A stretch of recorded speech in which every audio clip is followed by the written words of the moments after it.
Assalamualaikum warahmatullahi wabarakatuh. Halo semuanya, perkenalkan kami dari kelompok 1 akan mempresentasikan identifikasi morfologi vegetasi di lahan agroforestry, yaitu peluaran hasil field trip dari kelompok kami. Sebelum itu, perkenalkan saya Bima Aditya Pratama dengan NIM akhir 062. Saya Muhammad Hukma Sabian Afian dengan NIM akhir 133. Saya Dinar Isnain Faruqi dengan NIM akhir 061. Saya Sana Gita Mirza dengan NIM akhir 205. Saya Farel Ezra Ardianto dengan NIM akhir 064. Saya Sadila Syaban dengan NIM akhir 136. Saya Dirga Pranadi Pratama dengan nomor NIM akhir 063. Saya Muhammad Ulunuha dengan NIM akhir 134. Saya Bilpi Abdul Aziz dengan NIM akhir 136. Baik, yang pertama latar belakang. Di sini morfologi pada tumbuhan umumnya terdiri dari daun, batang, dan akar. Terdapat perbedaan morfologi pada setiap tumbuhan yang dipengaruhi oleh varietas dan juga vegetasi dan juga lingkungannya. Suherman et al. 2016. Perbedaan morfologi ini dapat diidentifikasikan dan diklasifikasikan melalui pengamatan secara langsung. Field trip dilaksanakan di UB Forest Sumbersari, Tawang Agro, Karangploso, Malang pada lahan agroforestry dengan vegetasi dan morfologi yang beragam. Adapun tujuan dari field trip kali ini yaitu mengetahui dan mampu mengidentifikasi bagian tumbuhan serta memodifikasi tumbuhan pada lahan pengamatan, serta mampu mengklasifikasikan tumbuhan yang terdapat pada lahan pengamatan. Oke teman-teman, kita masuk ke tumbuhan yang pertama, yaitu babandotan atau biasa dikenal dengan sebutan Ageratum conitoid L. Ya, babandotan ini termasuk pada jenis tumbuhan yang lengkap karena memiliki bagian-bagian yang lengkap termasuk bunga. Kemudian saya akan mengidentifikasi bagian tumbuhan yang pertama. Yang pertama adalah daun. Babandotan ini termasuk pada jenis daun lengkap dengan bentuk daun jorong karena bentuknya panjang dan melebar. Kemudian ujung daunnya runcing, pangkal daun rata, tulang daunnya menyirip, tepi daun bergerigi karena terdapat singus angulus. Kemudian daging daunnya berbentuk seperti kertas, permukaannya halus, modifikasi daunnya bulunya kasar. Kemudian masuk pada stomata, termasuk pada dikotil tipe anomostik karena di stomata ini terdapat sel-sel penjaga yang bentuknya sama. Selanjutnya identifikasi akar dengan sistem perakarannya serabut dan tanpa modifikasi akar. Kemudian masuk pada identifikasi bunganya. Tumbuhan ini memiliki bunga yang termasuk pada jenis bunga lengkap. Seperti pada letaknya terdapat pada ujung dengan jumlahnya majemuk. Untuk selanjutnya akan dijelaskan oleh rekan saya. Baik, selanjutnya kita akan memasuki ke identifikasi batang. Tumbuhan babandotan ini dia jelas berbatang dengan bentuk batang yang bulat dan permukaan batang yang kasar, serta arah tumbuhnya itu tegak lurus dan memiliki percabangan monopodial dan tidak memiliki modifikasi batang. Babandotan ini memiliki batang yang tegak berbentuk bulat, daun yang tunggal berbentuk sedikit membulat dengan ujung yang meruncing dan pangkal yang agak membulat. Tepi daun bergerigi dengan pertulangan menyirip serta kedua permukaannya berbulu. Tanaman babandotan ini memiliki bunga majemuk karena terdiri dari beberapa bunga kecil yang membentuk satu kelompok bunga yang besar. Babandotan memiliki stomata dikotil dengan tipe anomostik. Tipe stomata anomostik ini memiliki jumlah dan susunan sel tetangga pada daun dan setiap sel penutup diiringi oleh jumlah sel tetangga yang tidak berbeda bentuk dan juga ukurannya. Oke, selanjutnya adalah prajurit berbulu atau dengan nama latinnya Galinsoga quadraradiata, di mana tumbuhan ini memiliki daun tidak lengkap, yaitu bentuk daunnya jorong, yaitu panjang dan agak melebar. Ujung daunnya runcing, pangkal daun meruncing, tulang daun harusnya menyirip, namun salah ketik di sini dan tepi daunnya bergerigi. Daging daunnya kertas dan memiliki permukaan daun yang berbulu kasar. Identifikasi akarnya yaitu memiliki sistem akar yang serabut dan identifikasi batang memiliki batang yang jelas, berbentuk bulat dan berpermukaan licin.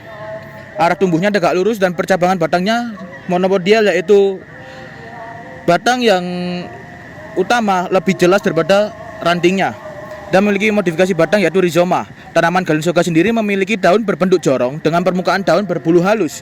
Namun hal ini tidak sesuai dengan pernyataan dari Ripanda yang menyatakan bahwa tanaman Galensoga terdiri dari daun yang berbentuk lanset, tangkai daun tegak, tepi daun dibatasi oleh bulu-bulu halus, dan ukuran daun bagian atas sering lebih kecil, dan juga batang yang bercabang rapi. Selanjutnya ada paku-pakuan dengan nama latin Begopteris connectilis, memiliki identifikasi daun berupa daun tidak lengkap dengan bentuk daun meruncing. Yang dimaksud meruncing adalah bertemuan daun melengkung dahulu baru ketemu pada ujungnya. Terus selanjutnya ada ujung daunnya lancip, pangkal daunnya tumpul, tulang daun menyirip seperti sirip ikan, tepi daun berombak, daging daun selaput paku, permukaan daun kasap tanpa adanya modifikasi daun. Selanjutnya ada identifikasi batang dari paku-pakuan dengan identifikasi jelas berbatang. Bentuk batang pipih, permukaan batang licin, arah tumbuh batang tegak lurus, percabangan monopodial tanpa adanya modifikasi batang. Selanjutnya ada identifikasi akar dari paku-pakuan. Sistem perakaran dari paku-pakuan berupa serabut tanpa adanya modifikasi akar. Dan terakhir, identifikasi stomata, di mana stomata dari paku-pakuan ini berupa dikotil tipe anomositik. Selanjutnya ada adaptasi terjadi pada tumbuhan paku-pakuan untuk kelangsungan hidup di lingkungan yang kondisinya dapat berubah-ubah. Salah satu jenis adaptasi yang berkembang adalah adaptasi pada akar, batang, dan maupun daun. Paku-pakuan umumnya tumbuh di lingkungan yang lembab dan teduh, di mana modifikasi lebih lanjut pada daun tidak diperlukan untuk bertahan hidup.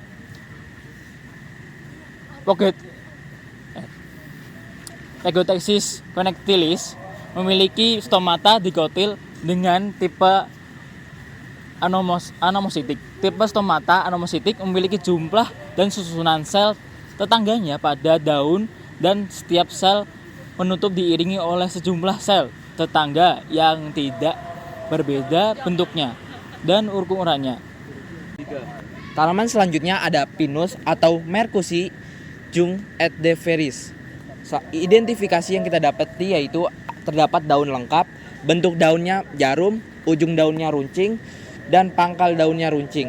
Tulang daun berduri, tepi daun rata, daging daun seperti jarum, permukaan daun halus, dan modifikasi daun berbentuk seperti jarum. Selanjutnya ada identifikasi akar. Pada Pinus ini memiliki sistem akar tunggang bercabang dan tidak memiliki modifikasi akar. Pada identifikasi bunga, terdapat bunga tidak lengkap, letak bunganya berada di ujung, dan jumlah bunganya majemuk. Pada identifikasi batang, jelas berbatang, bentuknya berbentuk bulat, permukaannya yang kasar, arah tumbuhnya tegak lurus, dan percabangan batangnya monopodial. Lalu pada Pinus tidak memiliki modifikasi batang. Yang terakhir ada pengamatan pohon. Didapati tinggi pohon Pinus ini setinggi 10,2 meter, diameternya 47,76 cm, kerapatan tajuknya ringan, dan tipe tajuknya piramidal. Lalu pohon pinus memiliki bentuk batang bulat dan arah tumbuhnya tegak lurus, serta percabangannya monopodial. Tipe percabangan pohon pinus termasuk monopodial karena batang pokoknya dapat dibedakan dengan percabangan secara jelas. Pernyataan ini dinyatakan oleh Rosantri 2018. Pohon pinus memiliki tipe tajuk piramidal dengan kerapatan yang ringan. Hal ini sesuai dengan pernyataan Restu dan Gusmianti 2015 bahwa tajuk pohon pinus berbentuk limas, terutama pada pohon yang masih muda, dan semakin rapat tajuknya semakin menyerupai payung. Selanjutnya ada tanaman kunyit, yang dimana pada identifikasi daunnya tidak lengkap, bentuk daunnya menyirip, ujung daunnya meruncing, pangkal daunnya tumpul, tulang daunnya sejajar, tepi daunnya rata, daging daunnya kertas, permukaan daunnya berbulu halus dan tidak terdapat modifikasi daun. Selanjutnya ada identifikasi akar, di mana pada sistem akar kunyit ini serabut dan modifikasi akarnya ini nodulose.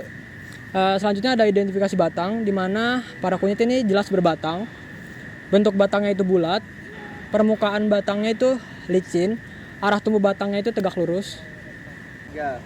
Kesimpulan dari luaran hasil field trip kami, pada lahan pengamatan ditemukan 5 jenis tumbuhan, yaitu paku, pinus, babandotan, prajurit berbulu, dan kunyit. Jenis-jenis tumbuhan tersebut menunjukkan keanekaragaman kelompok tumbuhan. Melalui pengamatan, mahasiswa dapat mengetahui perbedaan morfologi dengan klasifikasi dari tumbuhan yang ada di lahan agroforestry.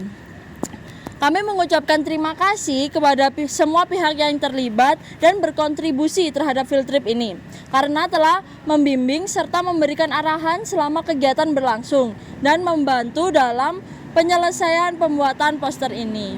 2, 3. Sekian pemaparan materi dari kami, semoga bisa bermanfaat untuk semuanya. Terima kasih. Wassalamualaikum Assalamualaikum warahmatullahi wabarakatuh.